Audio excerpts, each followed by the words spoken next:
புதுக்கோட்டை மாவட்டம் பொன்னமராவதி அருகே குடிசை வீடு தீப்பற்றிய விபத்தில் தாய் மற்றும் மகள் சிகிச்சை பலனின்றி உயிரிழந்த சம்பவம் அப்பகுதியில் சோகத்தை ஏற்படுத்தியுள்ளது. வீட்டில் மண்ணெண்ணெய் அடுப்பில் சமையல் செய்து கொண்டிருந்த போது திடீரென பற்றிய தீ வீடு முழுவதும் பரவிய நிலையில் தாய் மீனாட்சி மற்றும் 13 வயதான மகள் உயிரிழந்த சம்பவம் விசாரணை மேற்கொண்டிருக்கின்றனர்.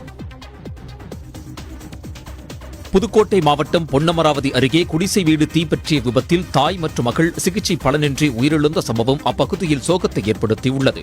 வீட்டில் மண்ணெண்ணெய் அடுப்பில் சமையல் செய்து கொண்டிருந்த போது திடீரென பற்றிய தீ வீடு முழுவதும் பரவிய நிலையில் தாய் மீனாட்சி மற்றும் 13 வயதான மகள் சங்கரி ஆகியோர் சிக்கிக் கொண்டனர். தகவல் அறிந்து வந்த தீயணைப்புத் துறையினர் 70% தீக்காயங்களுடன் தாய் மற்றும் மகளை மீட்ட நிலையில் தனியார் மருத்துவமனையில் அனுமதிக்கப்பட்ட அவர்கள் சிகிச்சை பலனின்றி உயிரிழந்தனர். தீ விபத்தில் உயிரிழந்த சங்கரி புதுப்பட்டி அரசு பெண்கள் மேல்நிலைப் பள்ளியில் 8ஆம் வகுப்பு படித்து வந்த நிலையில் அவருடைய தந்தை அழகேசன் பித்தளை பட்டறையில் கூலி வேலை செய்து வருவது குறிப்பிடத்தக்கது.